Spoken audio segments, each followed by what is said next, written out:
Okay, great.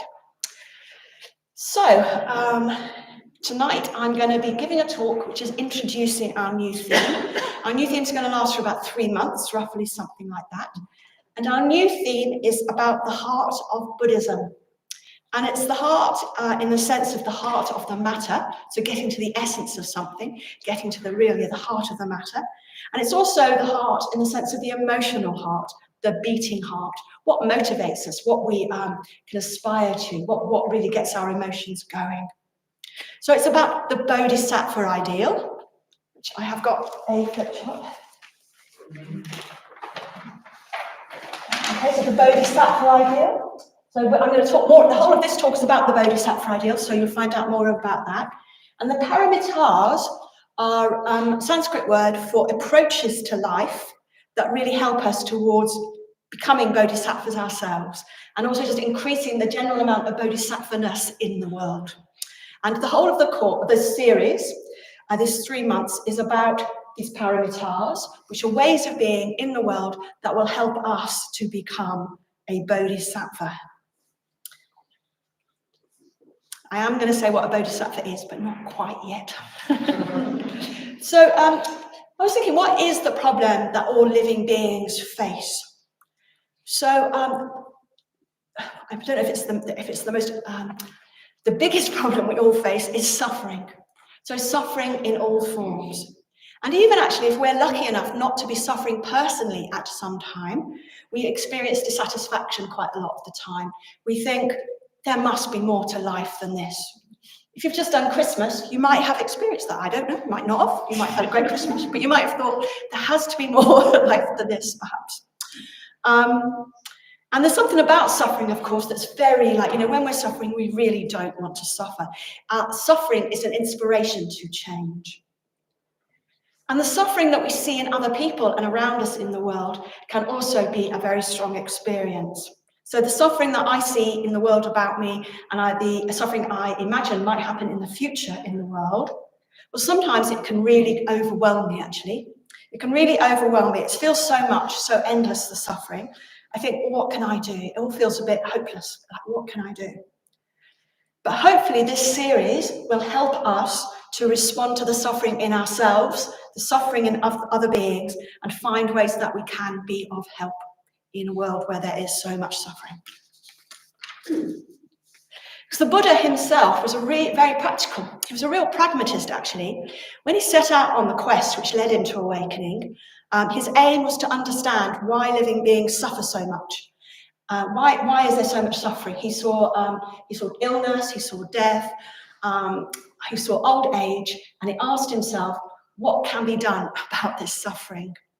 And fortunately for us, he found a path away from suffering. So his enlightenment, his awakening, he saw that there was a path that would lead to the alleviation of the suffering for ourselves, for all beings, and he was able to describe it and articulate to us how we might ourselves suffer less and help other beings who are suffering. And the way out from suffering that he came upon, understood, is described and articulated in many different ways. And this series is about this particularly heroic and challenging path, which is the way of the Bodhisattva. So the Bodhisattva is an awakening being.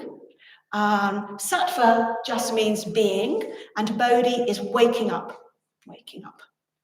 And it's an awakening that's not just for ourselves, but is for all beings.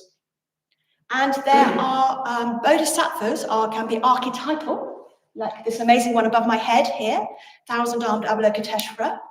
So these are archetypal bodhisattvas that represent different aspects of the enlightened mind. They symbolize attributes, like this thousand-armed Avalokiteshvara actually symbolizes compassion for all beings. I'm going to say more about him later on. So archetypal bodhisattvas, like this, mythic, symbolic. And then on a more human level, there are also human beings who are bodhisattvas, who live for the benefit of others. So you might be thinking, well, I don't want anyone to suffer. I want the best for all beings. So maybe I'm a bodhisattva and I didn't realize it. I've been a bodhisattva all this time. But actually, you may well be, I don't know, but probably not. Probably not. Because a bodhisattva has had like a complete turnaround in their mind and their heart. They come from a very different place than unenlightened beings do. This revolution. So the bodhisattva is completely coming from a place where they just see themselves in the flow of what's going on in life. They don't feel, they don't differentiate themselves. They care about other people's suffering as much as they care about their own.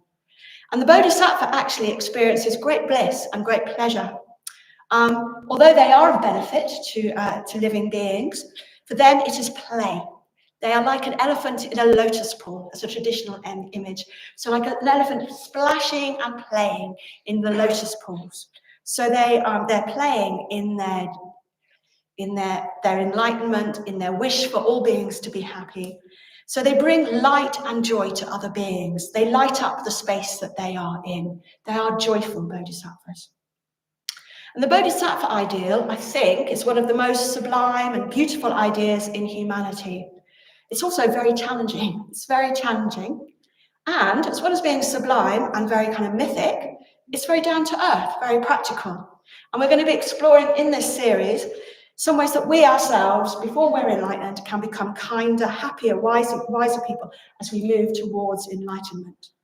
And we're going to see that a Buddhist life is not just about making yourself more and more cozy, more and more comfortable. It's actually about challenging ourselves so that we can grow, benefit ourselves, and benefit other people.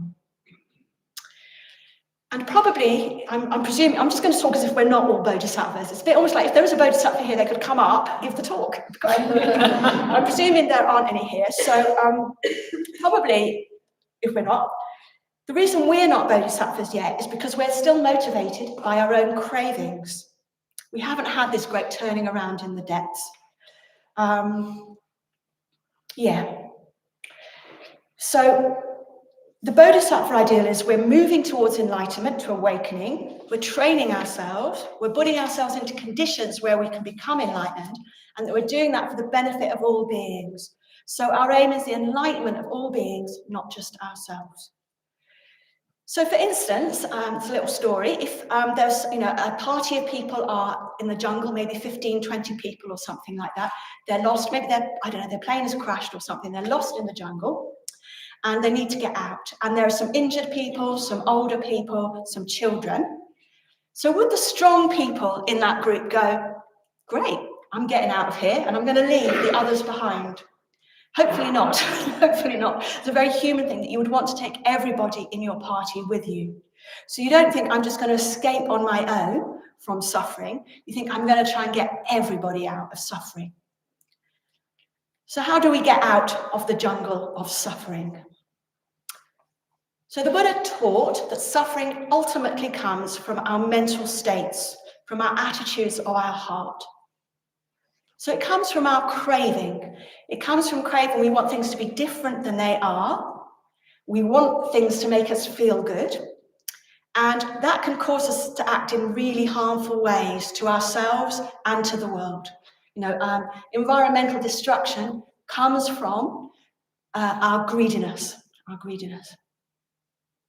So there's craving. It also comes from our aversion, our ill will. And that's what we feel when we don't get what we want. So when our craving is stopped, then we feel, if it's stopped by something, then we feel ill will.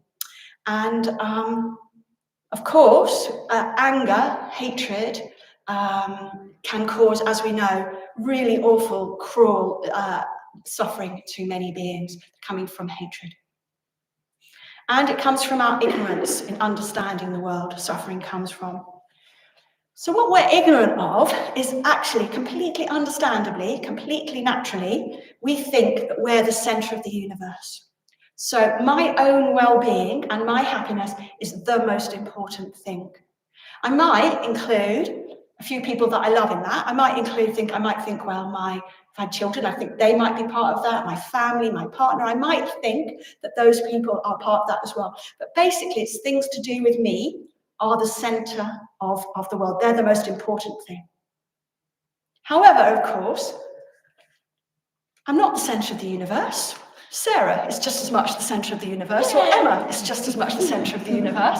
It's like all of us in this room, all of us watching at home, we are all the centre of our own universes. There are many billions of other living beings who are also the centre of their universes. So it's not true. In one way, it's true that I'm the centre of the universe, but if I act from thinking that I'm the complete centre of the universe, it will lead to suffering for me and others. We're also, other ways that we're ignorant is, well, you'll probably remember from the introductory course that we talk about 3 ideas about the world that we try out. We do it on the very first evening of the newcomers course. We say, why not try out the idea that happiness actually comes from inside, from within, from our own internal experience of the world.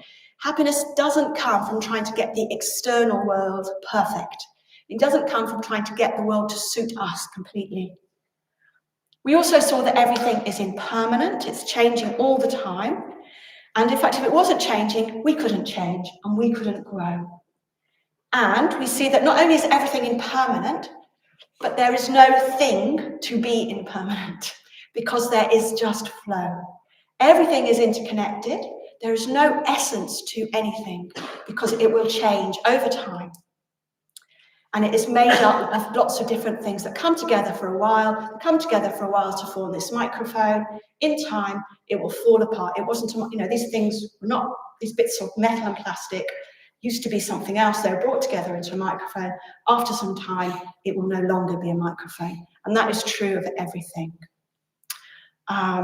Yes, so as well as the microphone, we ourselves have no essence. We've got nothing that doesn't change in us, that is separate from the world. The thing is, it feels like we have. It really feels like we have. And it feels like we need to do everything we can to protect this fixed, separate self. So we get obsessed, completely understandably, it's completely natural, with protecting this self. And you could say, to the extent that we're obsessed about our own happiness, getting the best for ourselves from the outside world, to that extent, we suffer. And as long as we act from this craving, from ill will, from this incorrect understanding of this world, of the world, this delusion, to the extent that we act from that place, well, we cause suffering to ourselves and to others because we blunder about. So we want to, be kind to people, but we're motivated by craving, aversion, and ignorance, and we just make other people unhappy even though we don't want to. So so actually we find ourselves to be part of the problem in the world, blundering about, driven by craving, aversion, and ignorance, and we're part of the problem, we're not part of the solution. If we go into every situation thinking, what can I get from this? What can I get from Sangha Night tonight? What is it going to give me? That may well lead us to unhappiness. Because the awakened mind, the enlightened heart and mind, doesn't act from a place that's conditioned by craving, aversion, and ignorance. It acts spontaneously from love, from understanding. It's awake to reality. And that's what the Buddha saw, and the Buddha has taught us a path that we can follow to move ourselves towards being like that. And that's why we meditate, why we practice ethics, why we listen to teachings about the Dharma, why we make friendships, is because all of that will help us move towards understanding the world in the way the Buddha did. So the Bodhisattva ideal, the heart of Buddhism, is that we're practicing this to become ourselves awarer and kinder, not just for ourselves, so that's really important, but for others. So we want to break out of the prison of our mind, our own self-obsession. The more that we understand that all beings, everybody else, has their own complicated, confusing, contradictory experiences, just like we do, we develop compassion. And I think a good way that we could measure our progress is, are we becoming more compassionate? Are we becoming more understanding of others? Are we becoming less judging? Traditionally, in some traditions, there's a kind of part of the seeing how you're growing in your practice is how much you're developing insight or understanding of the world. And of course, that's really important. Another way to look at it, rather than concentrating on ourselves and our own insight experience, is to think, am I opening out wider to others? Am I becoming more compassionate and understanding and feeling love for other people more? So that's what the Bodhisattva is doing. They are feeling compassion. So I'm just going to do a little bit of Buddhist history. So since the time of the Buddha, 2,500 years ago, there's been lots of different countries where Buddhism has taken root. There's been millions and millions of Buddhists. So there's kind of a history of different ideas moving through Buddhism. And very broadly, there are three main waves. I guess we're in a fourth wave now, probably, but hasn't got a name yet because we're right in the middle of it now. But there's the Theravada, which is early Buddhism, then the Mahayana, and then the Vajrayana, which actually we looked at in the last series, the Vajrayana. And this idea of the Bodhisattva who's practicing to liberate all beings is key to the Mahayana. And the reason for that is because I think what happened in early Buddhism, well, the Buddha was there at the start, and he was full of compassion and kindness. And people just picked it up from being around him, and he taught different practices. And then as a few hundred years went by, people became a bit kind of self-obsessed, as we do, their own meditation, their own practice. It all became about themselves.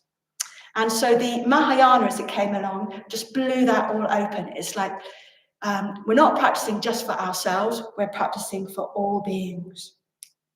And a very kind of literalist take on the Bodhisattva ideal would be that Bodhisattvas don't choose not to enter nirvana or enlightenment, but they stay helping beings here until all beings are enlightened. Now that needs to be seen as a myth, because I can't imagine anybody who's actually about to become enlightened going, oh, no. Can't possibly, sorry. But I think it's something about the fact that it is just trying to bring out this idea that the Bodhisattva is practicing not just for ourselves, which would be very counterproductive, but for others. And it's interesting because actually we need to really watch out for literalism in Buddhism, because things like that, which are kind of ways of helping us see the world a little bit differently, they can come down through the years and then we take them really literally. I spent ages kind of going, but why would somebody on the edge of enlightenment go, no, I'm not going to, taking it really literally. And I think it's much more a way of us just seeing the world. And the reason we need it is because, if we're just going to be meditating like mad to make ourselves happy or whatever we're doing, just practicing very hard, even if we're doing it in a spiritual sense, well, we're just building a stronger sense of self. We won't progress. After a certain stage, we just won't progress. So this is why bearing other people in mind as part of what we're doing is so important.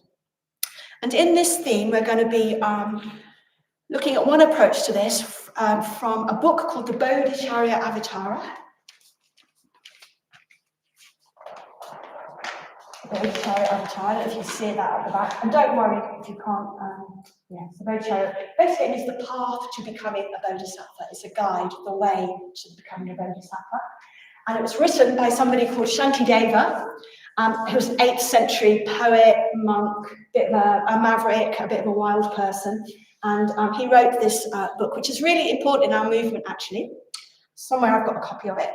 So the Bodhicharya Avatara. And it's quite an amazing book. Some bits of it are a bit like you go, really?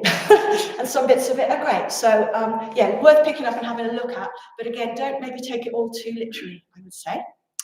And in the book, he describes these paramitars.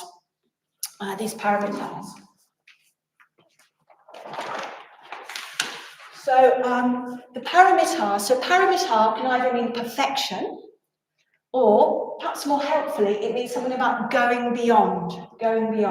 So those of you who know Paranita will know her name. Nita means led by, so she's led by the beyond. So para is the beyond. So this is something about going beyond. So it's going beyond our own being stuck and obsessed in our own heads. That's what all these practices are going to do. And that's what we're going to find out more about during this series. We're going to hear about giving, ethics, forbearance or patience, energy, meditation, and wisdom. Yes, so what we're doing is we're training ourselves. What the Bodhicharya Avatara is about is that we're training ourselves to be trainee bodhisattvas. And this is a really challenging path. This is a path of overcoming our own completely natural self-obsession. And it will bring us joy and happiness, but because we're going against what can be instinctual, it can be quite challenging. But a very practical way I find to do it, to start with it, is to think, what can I do to help this situation that I'm in, as far as I know? So it's a bit like, rather than what can I get from this situation, it's what can I give to the situation. So an example is when I first came, in fact, to the centre, but it was in a different building then, so it's about 24 years ago, something like that. I heard this at Sangha Night, and I thought, okay, I'm going to try this. I'm going to go to this meeting that I'm finding very difficult, and I'm going to try working out what I can give rather than what I can get. And the situation for the meeting was, it felt like everybody in it was very kind of, I was intimidated by the people. They were kind of media people from Channel 4 and all that kind of to-do, and they were very intimidating. And I thought I was like mostly men. So there's a lot of stuff going on where I just felt really more and more self-conscious. It's like I wanted to say the right thing. I didn't even know what that was. I got so self-obsessed that I got completely tongue-tied, could not say a thing. You know, I just sit there at the meeting and I go away and think, they must think I'm so stupid. Anyway, I thought, okay, I've heard this thing about rather than thinking, what can I get, what can I give? So I'll go to the meeting and I will try to put down any idea of how I look to these other people. And I will think, what can I say that will be of help to the situation? Do you see what I mean? So instead of thinking, what can I say that will impress them? I was thinking, what can I say that will help? And it really, really made a big difference to me. It's quite life-changing in a way, because it's a bit like, I realised, I wasn't so worried about myself, so self-conscious. I wasn't so stressed. And it was just so much easier. It was so much easier. So I'm sure you've all got experience of doing this, you know. I think all people who are parenting will do it when you put aside your own needs for the needs of your children. Many of us will do it at work, particularly in kind of caring kind of jobs. We will put aside our own needs for the people we care for. You may well have done it over Christmas. You might have been in a family situation where you just thought, I know, I would much rather go for a walk now, but I'm going to sit here and do whatever it is. You know, you will know this situation. But I suppose what I'm suggesting is it's something we might practice more. We might remember it more and more in more and more aspects of our lives. I think an important thing for me is what it might mean also in a particular situation. It might not mean that you kind of take the lead and go, right, everybody, we're all going for a walk or something. It might mean you do nothing whatsoever, that you sit right back and you let other people take on the situation. Do you see what I mean? It doesn't always mean that you just kind of like take over the situation or anything. So what we're doing here is we're thinking, what can I do to be part of the solution, not part of the problem? What can I do to act from generosity, from love and wisdom? I might feel like my own generosity, love and wisdom is pretty limited, but as limited as it might be, what can I do? So, yeah, I've lost a bit here. Let's just see. Anyway, okay, I shall just improvise because I wanted to talk about Avalokiteshvara. So, if we think, so what I did, definitely, when I heard of the idea of this bodhisattva, this really heroic idea, who was going to lead all beings through suffering, I thought, great, I'm going to be one of them. I'm going to be really heroic and bold, and I'm going to lead everybody out of suffering. And there was, of course, a bit of a problem with that, because it's me going, me, I'm going to be this really cool person that brings light everywhere they go, and everyone's really lovely, pleased to see me, and do you see what I mean? It was all about me that I was doing it. So, quite a few teachers, including the founder of this tradition, the Sangha, including Thich Nhat Hanh, they no longer see the bodhisattva as being just one person. They think it's much more helpful for us to think of the bodhisattva as being a group of people. So the bodhisattva can act in the world. And this picture, this very interesting picture, is a myth of that, of Avalokiteshvara. It's a myth that the Triratna order members, the Triratna movement, have as our heart. Because what's happening is, thousand-armed Avalokiteshvara, each of his arms holds a different tool. So it might be a washing up brush, it might be a painting brush, it might be a pen, it might be a spade, it might be a microphone. And each of them is doing one thing, or several things, that are for the benefit of the beings. But together, we can make something really big together. So we can make something really big together as Sheffield, and we can make something really big together as Buddhists all together. We can create far more than we personally can do if we work together. So this myth is really important. So each arm does something. All of us are one arm, we all do something, but together we create something wonderful. And what's really important is that the way that we do that is very inspired by what he holds in his hands. So he's holding what's called it's a jewel, the wish-fulfilling jewel. And the wish-fulfilling jewel is the bodhicitta, or the heart of awakening. And this is what, when a bodhisattva becomes a bodhisattva, has this great turning around, this is what inspires them. So what holds us all together, all these different arms, is that we're all coming from the same place of working towards our own enlightenment for the benefit of all beings. So you can see that gets out of all that kind of like, I'm going to be the bodhisattva. I'm going to compete with other people because they're, so I can be the very best bodhisattva. This is much more, we work together in order for something to happen together. And that's very much the myth that we have here at the centre. And that's why we, for instance, we run on the Dharma or the generosity economy, so that it's all about us giving. Everybody's giving. We're not doing it in a transactional way. And we will hear more about giving next week. But also another reason why we run on the generosity economy is, and we try to create a sense of Sangha. Sangha means community. Is that when you're training for anything, it's much easier if you're training with other people. Both to help you and support you on the way, but also to challenge you. Because it's very easy to sit on a cushion, do some metta bhavana, feel really like warm and loving, then you go in the kitchen or something, meet someone and you realise, oh, I'm not actually feeling that particularly warm and loving. It's kind of like you can see where other people both support us and challenge us. So we've heard a lot about the Bodhisattva ideal. I hope you've got a real sense of it, this moving towards enlightenment for all beings. But I think it needs to come with a really big health warning. There's a wonderful image in Buddha's literature about if you grab a snake by the wrong end, which I think is probably the tail end, it will bite you. But if you grab it in the right place, like at its throat, I suppose, it can't bite you. Do you see what I mean? And if you grab a lot of Buddhist teachings by the wrong end, they can bite you.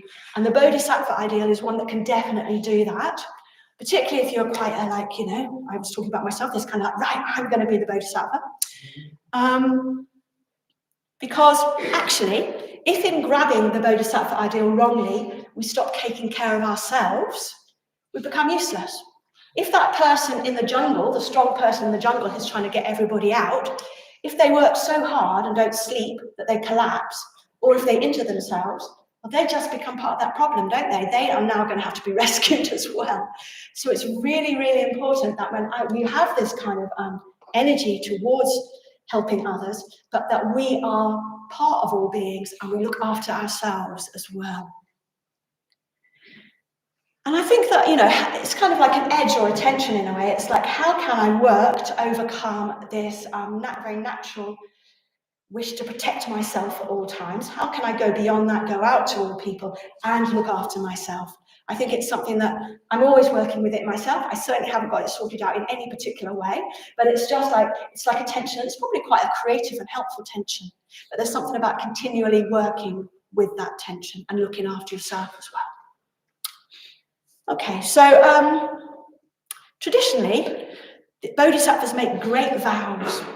So, in traditional Buddhist terms, there are many lifetimes. There are eons and eons and eons of years. There are billions and billions of beings. And a bodhisattva might make a great vow. However many lifetimes it may take, I'm going to keep going. I'm going to be a bodhisattva. However many living beings there are in the world, I'm going to bring them all to enlightenment. So these bodhisattva vows that people make, bodhisattvas make, which maybe we can't make. That might be a bit much to ask about. But I thought that at the beginning of 2024, when it's traditional to make our New Year's resolutions, we could aspire, we could resolve to be more of the solution than the problem. We could resolve to train ourselves in the path of the bodhisattva so that we can give wisely and compassionately to the situations we find ourselves in. We could train to be part of community that is bringing light and joy into our lives and into the life of others.